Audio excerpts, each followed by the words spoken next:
దేశం వదిలి పారిపోవాలి అనుకున్న జగన్మోహన్ రెడ్డికి సిబిఐ చెక్ పెట్టిందా అంటే ఎస్ అవుననే సమాధానం వస్తుంది. ఏదైతే మే 15 లేదా 17వ తేదీ నుంచి యూరప్ టూర్కి వెళ్ళడానికి లండన్ వెళ్ళడానికి జగన్మోహన్ రెడ్డి అనుమతి కోరుతూ నాంపల్లి కోర్టులో ఏదైతే సిబిఐ కోర్టులో ఒక పిటిషన్ దాఖలు చేశారో ఆ పిటిషన్ మీద అయితే సిబిఐ కౌంటర్ అయితే దాఖలు చేయడం జరిగింది. జగన్మోహన్ రెడ్డి ఊహించని విధంగా సిబిఐ ఒక స్ట్రాంగ్ కౌంటర్ను దాఖలు చేయడమే కాకుండా జగన్మోహన్ రెడ్డి ఎట్టి పరిస్థితుల్లో దేశం విడిచి వెళ్ళడానికి అనుమతి ఇవ్వద్దు అంటూ చాలా బలమైన వాదనలు అయితే వినిపించింది. దీంతో ఒకసారిగా జగన్మోహన్ రెడ్డి తరపు లాయర్లందరూ కూడా తెల్లమోహం వేయాల్సిన పరిస్థితి. ఎందుకంటే గతంలో కూడా జగన్మోహన్ రెడ్డి 2-3 సార్లు అనుమతి తీసుకుని వెళ్ళాడు. అప్పుడంటే ముఖ్యమంత్రి హోదాలో ఉన్నాడు కాబట్టి ఓకే వెళ్ళినా మళ్ళీ వస్తాడనే ఒక నమ్మకం ఉండేది. కానీ ఇప్పుడు జగన్మోహన్ రెడ్డి మాజీ కాబోతున్నాడు. ఎన్నికల ఫలితాల్లో ఏం జరుగుతుందో తెలియదు. ఒకవేళ జగన్మోహన్ రెడ్డి వెళ్ళిపోయి తిరిగి రాకపోతే అందుకనే సిబిఐ కూడా బలంగా వాదనలు అయితే వినిపించినట్టుగా తెలుస్తుంది. వాస్తవానికి జగన్మోహన్ రెడ్డి వేసినటువంటి దాదాపుగా 30కి పైగా డిశ్చార్జ్ పిటిషన్ల మీద గత నెల 30వ తారీఖుకి తీర్పు రావాల్సి ఉంది. బట్ అనూహ్యంగా జడ్జి మారటంతో మళ్ళీ మొదటి నుంచి రావాల్సిన పరిస్థితి. అయితే మే 15 నుంచి జగన్మోహన్ రెడ్డి అసలు కేసుల విచారణ ప్రారంభమవుతుంది. సో డిశ్చార్జ్ పిటిషన్ల పక్కన పెట్టి మెయిన్ కేసులు విచారణ ప్రారంభమవుతున్న నేపథ్యంలో జగన్మోహన్ రెడ్డి ఇప్పుడు ఇండియాలోనే ఉండాలి, కేసులు జాప్యం జరిగే అవకాశం ఉంటుంది, మళ్ళీ వీళ్ళు వాయిదాలు కోరి కేసును సాగదీసే అవకాశం ఉంటుందని చెప్పి సిబిఐ తరపున అయితే స్ట్రాంగ్ కౌంటర్ అయితే దాఖలు చేయడం జరిగింది. ఇక జగన్ రెడ్డి లాయర్లు తరపు లాయర్లు కూడా లేదు గతంలో కూడా కోర్టు అనుమతి ఇచ్చింది, జగన్మోహన్ రెడ్డి వెళ్ళొచ్చాడు కాబట్టి ఇప్పుడు కూడా ఇవ్వాలని చెప్పి చెప్పడం జరిగింది. అయితే ప్రతిసారి ఇవ్వాలని కూడా ఎక్కడా లేదని దీనికి సిబిఐ కూడా కౌంటర్ సమాధానం ఇవ్వడం జరిగింది. ఒకానొక సందర్భంలో ఎప్పుడైనా వెళ్ళడానికి అవకాశం ఉంటుంది, కానీ జగన్మోహన్ రెడ్డి కేసులు కీలక దశలో ఉన్న ప్రతిసారి నేను వెళ్ళిపోతానంటే కోర్టులు అందుకు అనుమతించే పరిస్థితి ఉండదు. వాస్తవానికి జగన్మోహన్ రెడ్డి అన్ని కేసుల్లో కూడా ప్రధాన ముద్దాయిగా ఉన్నాడన్న విషయాన్ని కూడా సిబిఐ మరొకసారి న్యాయమూర్తి దృష్టికి తీసుకువెళ్ళింది. అన్నిట్లో కూడా A1గా ఉన్నాడు, A2, A3, A4 కూడా కాదు, A1 ముద్దాయి. సో ఈయనే లేకపోతే కేసుల్లో జాప్యం పెరుగుద్ది. ఇప్పటికే జగన్మోహన్ రెడ్డి గారి కేసులు జాప్యం జరుగుతున్నాయని పలు ఆరోపణలు వచ్చాయి. దీని మీద హైకోర్టు సుప్రీంకోర్టులో కూడా ఇప్పటికే పలు పిటిషన్లు కూడా ఉన్న నేపథ్యంలో కోర్టుల నుంచి కూడా ఒత్తిడి ఎక్కువ అవుతుందని చెప్పి సిబిఐ అయితే తన వాదనలు అయితే వినిపించినట్టుగా తెలిసింది. మొత్తంగా సిబిఐ కోర్టు ఇరుపక్షాల వాదనలు విన్న తరువాత తీర్పునైతే మే 14వ తారీఖుకి రిజర్వ్ చేసింది. అంటే ఎన్నికలు అయిన మరునాడు దీని మీద అయితే విచారణ చేసే అవకాశం ఉంది. ఆ రోజు ఫైనల్ తీర్పు వచ్చే అవకాశం ఉంది. అయితే ఈరోజు సిబిఐ వాదనలను బట్టి చూస్తే ఖచ్చితంగా జగన్మోహన్ రెడ్డి లండన్ టూర్కు బ్రేక్ పడినట్టుగానే తెలుస్తుంది. గతంతో పోలిస్తే జగన్మోహన్ రెడ్డి ముఖ్యమంత్రిగా ఉన్న సమయంలో 2-3 సార్లు లండన్ వెళ్ళాడు. అప్పటితో పోలిస్తే అప్పుడు సిబిఐ అభ్యంతరం చెప్పలా, పెద్దగా వ్యతిరేకించలా. దాంతో కోర్టులు కూడా ఈజీగా జగన్మోహన్ రెడ్డికి అనుమతి ఇచ్చాయి. ప్రధాన రీజన్ ఏంటంటే ఆయన ఒక ముఖ్యమంత్రి హోదాలో ఉన్న నేపథ్యంలో ఆయన మళ్ళీ తిరిగి వస్తాడనే ఒక బలమైన నమ్మకం ఆ రోజు సిబిఐకి ఉంది కాబట్టి బహుశా దాన్ని వదిలేసి ఉండొచ్చు. బట్ ఈరోజు ఇప్పటికే షర్మిల లాంటి వ్యక్తులు సొంత సోదరే విమర్శలు చేసింది. జగన్మోహన్ రెడ్డి ఓడిపోతే దేశం విడిచి పారిపోవడానికి పాస్పోర్ట్లు సిద్ధం చేసుకుంటున్నాడు, ఓడిపోయిన మరుక్షణం జైలుకు వెళతానని తెలిసి పారిపోవడానికి సిద్ధమవుతున్నాడని సొంత చెల్లెలే దాన్ని వ్యాఖ్యానించడం, అది సోషల్ మీడియాలో కానివ్వండి లేదా మీడియాలో కానివ్వండి వైరల్గా మారిన నేపథ్యంలో సిబిఐ కూడా అలర్ట్ అయినట్టుగా కనపడుతుంది. నిజంగానే జగన్మోహన్ రెడ్డి ఏమైనా పారిపోవడానికి ప్లాన్ చేస్తున్నాడేమో చెప్పలేం కదా. విజయ్ మాల్యా లాంటి వాళ్ళందరూ కూడా అలాగే వెళ్ళిపోయిన వాళ్ళే, తిరిగి ఎవరిని కూడా వెనక్కి తీసుకురాలేని పరిస్థితి. సో జగన్మోహన్ రెడ్డి మీద ఇటీవల వస్తున్నటువంటి ఆరోపణల్లో ఎంతో కొంత వాస్తవం ఉందేమో. జగన్మోహన్ రెడ్డికి ఆంధ్రప్రదేశ్లో రాజకీయ పరిస్థితులు కూడా బాగాలేదు, ఓడిపోవడం ఖాయంగా కనపడుతుంది కాబట్టి ఒకవేళ వెళ్ళిపోతున్నాడేమోననే పలు అనుమానాలను అయితే సిబిఐ కూడా వ్యక్తం చేసినట్టుగా తెలిసింది. అందుకనే జగన్మోహన్ రెడ్డికి ఎట్టి పరిస్థితుల్లో విదేశాలకు వెళ్ళడానికి అనుమతి ఇవ్వరాదు అంటూ చాలా బలమైన వాదన అయితే వినిపించడం, జగన్ లాయర్ చేసిన ప్రతి వాదనను ఆధారాలతో సహా గట్టిగా తిప్పికొట్టే ప్రయత్నం చేయడం కూడా జరిగింది. మొత్తంగా మోదీ, చంద్రబాబు, పవన్ కళ్యాణ్ ఈ కూటమి ఏదైతే ఉందో ఎన్డీఏ కూటమి బలపడే కొంది జగన్మోహన్ రెడ్డికి ఉచ్చి బిగుస్తున్నట్టుగా కనపడుతుంది.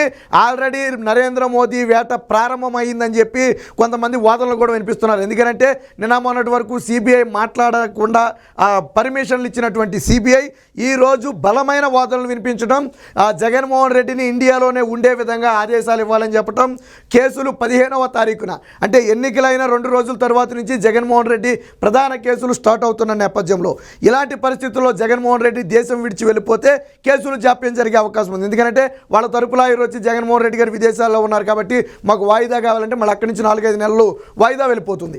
కాబట్టి వాయిదాలు కూడా పెరిగే అవకాశం ఉంది. ఇప్పటికే పలు జాప్యం జరుగుతుంది. కాబట్టి జగన్మోహన్ రెడ్డికి ఎట్టి పరిస్థితులతో షరతులతో కూడినటువంటి విదేశీ పర్యటనకు అనుమతి ఇవ్వద్దు. కోర్టు నిబంధనల ప్రకారం గతంలో కూడా ఆయన వెళ్ళొచ్చాడు కాబట్టి అప్పుడు ఓకే. కానీ ఇప్పుడు పరిస్థితులు అనుకూలంగా లేవు, కేసులు కూడా నడుస్తున్నాయి. డిశ్చార్జ్ పిటిషన్లు ఇప్పటికే ఏళ్ల తరబడి పెండింగ్లో ఉన్న నేపథ్యం కొత్త ఎవరైతే సిబిఐ కోర్టు కొత్త న్యాయమూర్తి రావటం, ఎందుకంటే ఉన్నటువంటి పాత న్యాయమూర్తి ఆల్రెడీ కేసులు మొన్న ఏప్రిల్ 30 నాటికి ఆయన ట్రాన్స్ఫర్ అవడంతో కొత్త వ్యక్తి మళ్ళీ కేసును మొదటి నుంచి తీసుకురావాల్సిన పరిస్థితి. సో ఇలాంటి నేపథ్యంలో జగన్మోహన్ రెడ్డిని అయితే అడ్డుకునే ప్రయత్నం జరిగింది. సో ఖచ్చితంగా ఇది నరేంద్ర మోదీ గారి బ్రేక్ ఏనని చెప్పి పలువురు అయితే అభిప్రాయాన్ని వ్యక్తం చేస్తున్నారు. ఇప్పటి వరకు ఉన్నటువంటి సిబిఐ వ్యవహార తీరుకి ఇప్పుడు సిబిఐ వ్యవహరిస్తున్న తీరుకి కొంచెం డిఫరెన్స్ అయితే కనపడుతుంది. మొన్నటి వరకు సుప్రీంకోర్టు, హైకోర్టు ఏం జరిగిందని అడిగినా కానీ సరైన రీతిలో స్పందించని సిబిఐ ఇప్పుడు జగన్మోహన్ రెడ్డి విదేశాలకు వెళతాను అనగానే బలంగా వెళ్లకుండా ఆపేందుకు ప్రయత్నం చేయటం అనేది ఖచ్చితంగా సిబిఐ తన కదలిక మొదలుపెట్టింది. జగన్మోహన్ రెడ్డి కేసుల్లో కదలిక మొదలవబోతుంది. ఎప్పటి నుంచి 2 ఏళ్లలోపు జగన్మోహన్ రెడ్డి మీద దాదాపుగా కేసులన్నీ కూడా ఒక కొలిక్కి తెచ్చి అయితే దోషి లేకపోతే నిర్దోషి ఏదనేది పక్కన పెడదాం, 2 ఏళ్లలో మొత్తం కేసులన్నీ కూడా కొలిక్కి తెచ్చే ప్రయత్నం అయితే జరుగుతుంది.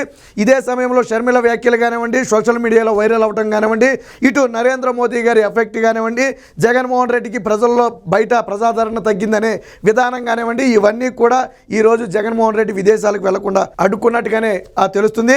మరి దీని మీద ఇప్పటి వరకు జగన్మోహన్ రెడ్డి కానీ వైసీపీ నేతలు కానీ ఎవరు స్పందించరా. వాస్తవానికి ప్రతిపక్షాల మీద నెట్టే అవకాశం లేకుండా పోయింది, కానీ లేకపోతే చంద్రబాబు నన్ను విదేశాలకు వెళ్లకుండా అడ్డుకున్నాడు అని విమర్శలు కూడా చేసేవాడే. ఇక్కడ అర్థం కాని విషయం ఏంటంటే జగన్మోహన్ రెడ్డి ఎన్నికలైన 1-2 రోజుల్లోనే ఎందుకు విదేశాలకు వెళ్ళాలనుకుంటున్నాడు. ఎన్నికలైన తర్వాత అసలు పోలింగ్ ఎలా జరిగింది, దాని సరళి ఎలా ఉంది, ఎగ్జిట్ పోల్ ఫలితాలు మనకి ఏ విధంగా చెబుతున్నాయి, మనకు అనుకూలంగా ఉందా లేదా అనే విషయాలు తెలుసుకోవడం ఏ రాజకీయ పార్టీకైనా అవసరం. సరే సాధారణంగా ఏదో ఎమ్మెల్యే ఎంపీ అభ్యర్థి అయితే ఓకే వదిలేయచ్చు, కానీ ఒక ముఖ్యమంత్రిగా ఉన్నటువంటి వ్యక్తి, ఒక పార్టీకి అధ్యక్షుడిగా ఉండి రేపటి రోజున తానే సీఎం అనుకుంటున్న వ్యక్తి ఏం జరిగిందని తెలుసుకోవాల్సిన కనీస బాధ్యత జగన్మోహన్ రెడ్డి మీద ఉంది. కానీ ఇవన్నీ కూడా కాదని జగన్మోహన్ రెడ్డి ఎన్నికలైన 2-3 రోజుల్లోనే విదేశాలకు వెళ్ళే ప్రయత్నం చేస్తున్నాడు అంటే మొత్తంగా ఎక్కడో తేడా కొడుతుంది. అందుకనే సిబిఐ ఈరోజు జగన్మోహన్ రెడ్డి ముందర కాలానికైతే బంధం వేసినట్టుగా కనపడుతుంది. ఒకవేళ జగన్మోహన్ రెడ్డి ఇప్పుడు మిస్ అయితే మళ్ళీ పట్టుకోవడం కష్టమేమో అనే అనుమానంతోనే జగన్మోహన్ రెడ్డిని అడ్డుకునే ప్రయత్నం అయితే చేసినట్టుగా ఉంది. ఒక రకంగా చూస్తే సిబిఐ వాదనతో కూడా న్యాయమూర్తి దాదాపుగా ఏకీభవించినట్టుగానే ఉంది. ఎందుకంటే జగన్ తరపు లాయర్కి పెద్దగా వాదించడానికి ఏమీ లేదు. ఎందుకంటే జగన్మోహన్ రెడ్డి వెళ్ళాలంటే షరతులతో కూడిన పర్మిషన్ తీసుకోవాలి. ఒకనొక దశలో ఇచ్చారు ఓకే, బట్ ఇప్పుడు ఇవ్వడానికి అవకాశం లేదు. ప్రధాన రీజన్ కేసులు ప్రారంభం కాబోతున్నాయి. అదే సమయంలో జగన్మోహన్ రెడ్డి మీద అసలు కేసులు మే 15నే తిరగదోడబోతున్నారు. ఇవన్నీ కూడా పరిగణలోకి తీసుకోవాలని చెప్పి సిబిఐ వాదనను కూడా జడ్జి కొంత కన్సిడర్ అయితే చేసినట్టుగా ఉంది. అయితే ఫైనల్ తీర్పు వెలువరించడానికి మాత్రం మే 14 అంటే మే 13న పోలింగ్ జరిగిన తరువాతి రోజు మే 14వ తేదీన జగన్మోహన్ రెడ్డి విదేశాలకు వెళ్ళడానికి అనుమతి ఉందా లేదా అనేది అయితే చెప్పే అవకాశం అయితే కనపడుతుంది. దీంతో పూర్తిగా వైసీపీ నిరాశ నిస్పృహలోకి వెళ్ళిపోయిన పరిస్థితి.